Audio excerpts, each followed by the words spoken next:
Good evening, student. My name is Ramandeep Kaur. I am from Satyam Group of Institute, Nakodar. मैं आप लोगों को business organisation and management का subject पढ़ाऊंगी। तो आप सभी पीटीयू की साइट पर से अपना सिलेबस इस सब्जेक्ट का डाउनलोड कर लीजिएगा ताकि आपको इजीली सारा पता चल जाए कि आपका सिलेबस क्या है। तो आपके सिलेबस में फर्स्ट टॉपिक आपका दिया हुआ था basic and special forms of business ownership.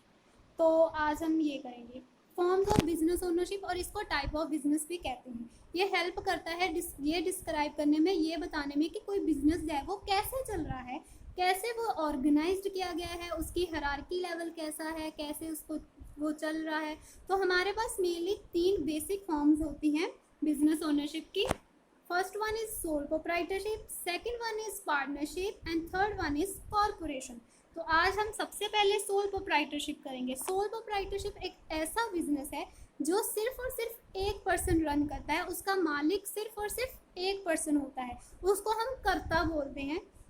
तो जो बिजनेस ओनर है उस सारी की सारी पावर उसके पास होती है, सारा बिजनेस कंट्रोल करने की पावर सिर्फ और सिर्फ उस एक पर्सन के पास होती है जो उसका मालिक होता है, उसका ओनर होता है। ओनर्स जो है उसने सारा प्रॉफिट जो प्रॉफिट हुआ है ऑर्गेनाइजेशन को वो भी उसने ही लेना है, और जो लॉसेस हुए हैं वो भी उसको ही बियर करने पड़ेंगे, उसके ओनर्स को। इसकी मोस्ट कॉमन जो है एग्जांपल्स है रिटेलिंग, सर्विस और एग्रीकल्चर का जो बिजनेस होता है वो इसमें आता है सोल प्रोप्राइटरशिप में।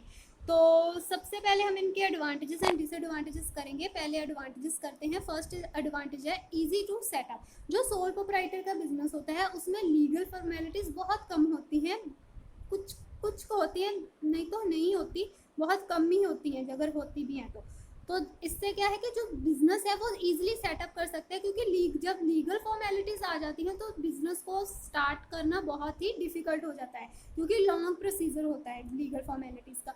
सो इसलिए सोल प्रोप्राइटरशिप को इस्टेब्लिश करना, उसको चलाना बहुत ईजी होता है। सेकेंड इसका एडवांटेज है ओनर कंट्रोल द बिजनेस।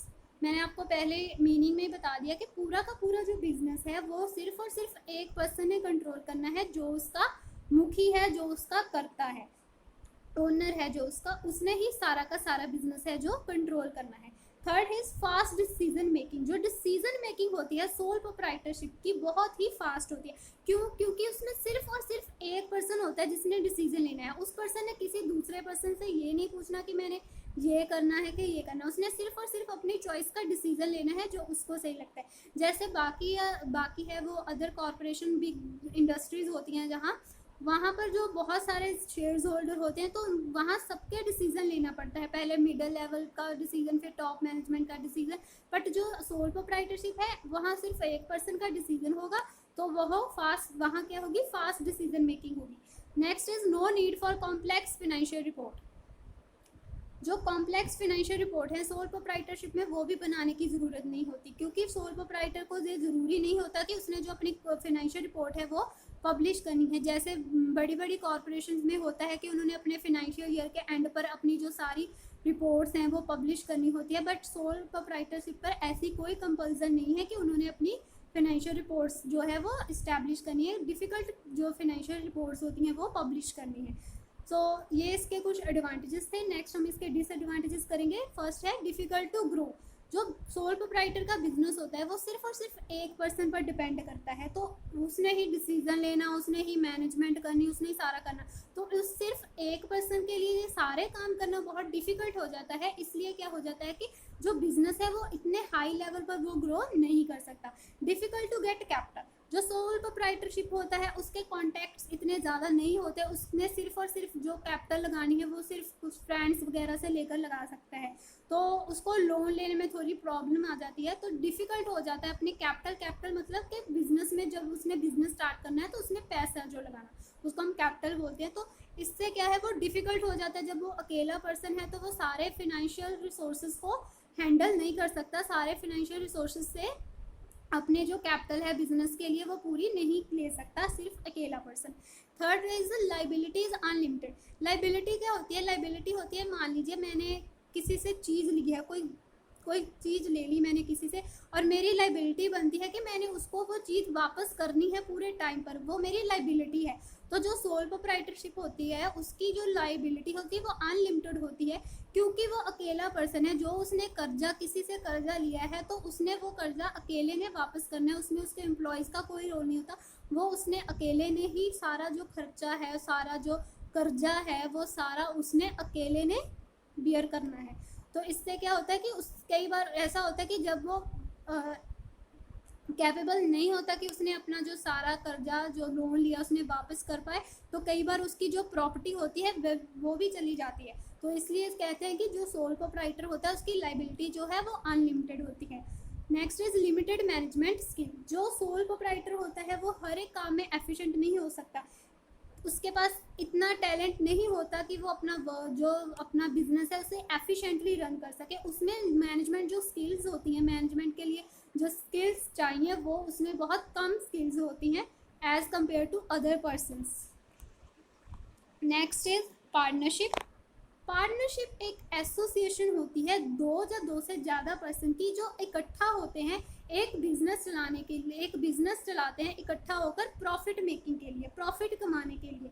इसमें क्या होता है कि जो पर्सन्स होते हैं वो एग्री करते हैं कि उन्होंने अपनी प्रॉपर्टी या लेबर, जो भी लेबर उनके एम्प्लॉयज़ और जो भी उनकी स्किल्स हैं, उनका कुछ पार्ट या सारी की सारी उन्होंने आपस में जोड़ लेनी है। दो कंपनी की दो पर्सन्स मिलकर एक कंपनी बनाते हैं। जो पार्टनरशिप होती है वो दो या दो से ज़्यादा पर्सन्स के बीच होती है, और जो उनके बीच एक कॉन्ट्रैक्ट होता है, उसमें एक कॉन्ट्रैक्ट होता है, उसको हम पार्टनरशिप डीड बोलते हैं। नेक्स्ट हम इसके एडवांटेजेस डिसएडवांटेजेस करेंगे। फर्स्ट है एडवांटेजेस, इजी टू स्टार्ट। जो पार्टनरशिप होती है उसको स्टार्ट करना भी इजी होता है, इतनी ज़्यादा लीगल फॉर्मेलिटीज़ नहीं होती पार्टनरशिप में। पार्टनरशिप एक्ट 1932 के अंडर जो पार्टनरशिप है वो स्टार्ट की जाती है। इसमें जो दो या दो से ज़्यादा पर्सन होते हैं, जैसे मैंने आपको पहले बताया कि उनके बीच एक कॉन्ट्रैक्ट होता है, पूरा उसमें सारी डिटेल्स दी गई होती है, वो कॉन्ट्रैक्ट होता है, उसको हम पार्टनरशिप डीड बोलते हैं। Next is availability of capital. जो पार्टनरशिप है उसमें जो पार्टनर्स होते हैं वो दो या दो से ज़्यादा होते हैं, तो जो कैपिटल है, जो पैसा लगाना है उन्होंने अपने बिजनेस में, वो ईजिली उनको अवेलेबल हो जाता है। Next third is combined business skills and knowledge. जैसे कि मैंने बताया कि दो या दो से ज़्यादा पर्सन है, तो फिर वो क्या है कि उनकी स्किल्स और जो उनकी नॉलेज है, हर एक पर्सन डिफरेंट होता है। किसी के पास कोई स्किल्स होती है, किसी के पास कोई स्किल होती है, तो दोनों की जब स्किल्स कंबाइंड कर ली जाती है तो जो बिजनेस है वो एफिशिएंटली हम उसको चला सकते हैं। नेक्स्ट है इसके disadvantages. First is unlimited liability. Partnership में भी यही होता है कि जो उनकी पार्टनर्स की लाइबिलिटी होती है वो भी अनलिमिटेड होती है, जैसे मैंने आपको पिछले बताया सोल प्रोप्राइटरशिप, सेम इस केस में भी है। Second point is lack of continuity. इसमें ये होता है, इसका ये एक डिसएडवांटेज है कि जब कोई एक पार्टनर की डेथ हो जाती है या इंसॉल्वेंट हो जाता है, मीन्स पागल हो जाता है, जब किसी भी रीज़न से जो पार्टनरशिप है वो ख़त्म हो जाती है। एक पर्सन जब एक पर्सन की डेथ होगी, फॉर एग्जांपल एक पर्सन की डेथ होगी, तो जो उनके बीच दो दूसरे पर्सन के साथ उसकी पार्टनरशिप थी वो भी उसके डेथ के साथ ख़त्म हो जाती है, पार्टनरशिप आगे कंटिन्यू नहीं होती। Third is management disagreement. Management disagreement ऐसे होता है कि इसमें दो से ज़्यादा पर्सन इन्वॉल्व होते हैं। जहाँ दो से ज़्यादा एम्प्लॉयज़ मैनेजमेंट में ज़्यादा एम्प्लॉयज़ इन्वॉल्व होते हैं, वहाँ क्या पार्टनर्स इन्वॉल्व होते हैं, वहाँ क्या होता है, कन्फ्लिक्ट अराइज होते हैं। जैसे कि जो दो पर्सन हैं वो एग्री कर रहे हैं, किसी डिसीजन पर एग्री कर रहे हैं कि यस ऐसा होना चाहिए, बट नेक्स्ट थ्री पार्टनर जो हैं वो डिसएग्री कर रहे हैं कि ये ऐसा नहीं हो सकता। तो ये क्या है कि उनके बीच डिसएग्रीमेंट आ जाते हैं। सो ये थे पार्टनरशिप के एडवांटेजेस एंड डिसएडवांटेजेस।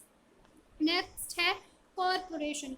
कॉरपोरेशन होती है एक आर्टिफिशियल पर्सन होता है जिसे कि लॉ क्रिएट करता है, उसके पास लीगल राइट होते हैं, कंपनी के पास लीगल राइट होते हैं। यह दो तरह की होती है, क्लोज्ड कॉरपोरेशन वो होती है जो स्टॉक है उसको सिर्फ और सिर्फ कुछ ही पीपल जो है वो बाय कर सकते हैं, वो जनरल पब्लिक जैसे हम आम लोग उसको बाय नहीं कर सकते उनके स्टॉक को। Next is open corporation. Open corporation में जो स्टॉक है वो बॉट और सोल्ड, खरीदा और बेचा, किसी भी इंडिविजुअल द्वारा बेचा और खरीदा जा सकता है, चाहे वो कोई स्पेशल पर्सन हो चाहे हम जैसा कोई आम बंदा हो, वो कर सकता है। इसके advantages and disadvantages. First advantages limited liability, इसमें ये है, इसका ये एडवांटेज है कि लाइबिलिटी लिमिटेड है। क्यों? क्योंकि इसमें बहुत सारे शेयर होल्डर होते हैं, तो उन्होंने जितना शेयर अपना लगाया है उतने तक ही उनकी लाइबिलिटी सीमित है, उससे आगे उनकी कोई प्रॉपर्टी वगैरह नहीं जाएगी इसमें। एज ऑफ रेजिंग कैपिटल, इसमें देखिए कि मैंने आपको बताया कि बहुत सारे पर्सन्स इन्वॉल्व होते हैं, शेयर होल्डर्स इन्वॉल्व होते हैं। शेयर होल्डर्स होते हैं जो कंपनीज में पैसा लगाते हैं, उनको हम शेयर होल्डर्स बोलते हैं। तो वो शेयर होल्डर होते हैं तो वो बहुत सारे होते हैं, तो इन्वेस्टमेंट्स जो है वो बहुत ज़्यादा हो जाती है, तो फिर पैसा जो लगाने में कोई प्रॉब्लम नहीं आती। Ease of transfer of ownership, corporations में हम अपनी जो ट्रांसफरशिप है, वो ओनरशिप है, वो उसको ट्रांसफ़र किसी भी पर्सन को ट्रांसफ़र कर सकते हैं। फॉर एग्जांपल, मैं किसी कंपनी की ओनरशिप में हूँ, मैंने उसके शेयर्स खरीदे हुए हैं, पर अब मैं उनको बेचना चाहती हूँ, तो मैं अपने जो ओनरशिप है मैं किसी भी पर्सन को ट्रांसफ़र कर सकती हूँ। Next point is specialised management. क्योंकि जो पर्सन्स होते हैं वो बहुत डिफरेंट एरियाज में होते हैं। कॉरपोरेशन में सिर्फ इंडिया के पर्सन नहीं होते, सिर्फ अमेरिका के पर्सन नहीं होते, बहुत सारी कंट्रीज़ के पर्सन्स होते हैं। तो उससे क्या है कि हर एक बंदा स्पेशल होता है, स्पेशलाइज्ड होता है, उनके पास स्पेशल स्किल्स होती हैं अपनी फील्ड के रिगार्डिंग। सो इसमें इसका मेन एडवांटेजेस यही है कि जो मैनेजमेंट है वो स्पेशलाइज्ड होती है अपनी फील्ड में। कोई फाइनेंस में की फील्ड में फाइनेंस की फील्ड में जो है वो उनकी स्पेशलाइजेशन होती है, किसी की मैनेजमेंट की में होती है, किसी की मार्केटिंग में होती है। तो सारे की डिफरेंट स्किल्स होती हैं, जिससे क्या है कि मैनेजमेंट वो है स्पेशलाइज्ड मैनेजमेंट होती है। Next is disadvantages. First disadvantages इसका यही है कि एक्सपेंसेस ऑफ फॉर्मेशन, जब हमने कॉरपोरेशन चलाना है तो उसमें बहुत सारी लीगल फॉर्मेलिटीज़ होती हैं, तो उस पर बहुत सारे एक्सपेंसेस आ जाते हैं। तो कॉरपोरेशन का डिसएडवांटेज ये है कि एक्सपेंसेस बहुत हो जाते हैं किसी कंपनी को इस्टेब्लिश करने के लिए। गवर्नमेंट रेगुलेशंस, सेम वही पॉइंट है कि गवर्नमेंट के बहुत सारे रूल्स एंड रेगुलेशंस फॉलो करने पड़ते हैं किसी भी ऑर्गेनाइजेशन को चलाने के लिए। Third point is lack of secrecy, जब बहुत सारे पर्सन्स इन्वॉल्व होंगे एक ऑर्गेनाइजेशन में, तो वहाँ क्या है, वहाँ के सीक्रेट जो है वो लीक होने का डर रहता है कि कहीं कोई एक बंदा जाकर उनके जो सीक्रेट है वो बाहर जाकर कहीं लीक ना कर दे। Next point is conflict within the corporation. Same वही पॉइंट के वहाँ कन्फ्लिक्ट आ जाते हैं, जहाँ एक से ज़्यादा पर्सन्स ने मैनेजमेंट के में एक से ज़्यादा पर्सन इन्वॉल्व होंगे, तो उन्होंने अपने डिसीजन जो देने हैं वो उनमें कन्फ्लिक्ट आ जाता है। ऐसा होता है कि कोई 5% किसी एक डिसीजन पर रेडी हो रहे हैं, डिसएग्री कर रहे हैं, और अगले नेक्स्ट जो 5% है वो डिसएग्री कर रहे हैं, तो इसमें क्या होगा कि पूरी कॉरपोरेशंस में जो है कन्फ्लिक्ट अराइज हो जाते हैं। सो आज के लिए हमारा इतना बहुत है। आज हमने फॉर्म्स कर ली, बेसिक फॉर्म। नेक्स्ट वीडियो में हम स्पेशलाइज्ड फॉर्म्स करेंगे। अगर आपको कोई भी प्रॉब्लम है, कोई भी आपको इसमें कोई भी टॉपिक, कोई भी कुछ भी समझ नहीं आया, कोई भी क्वेरी है, तो आप मुझसे पूछ सकते हैं। Thank you.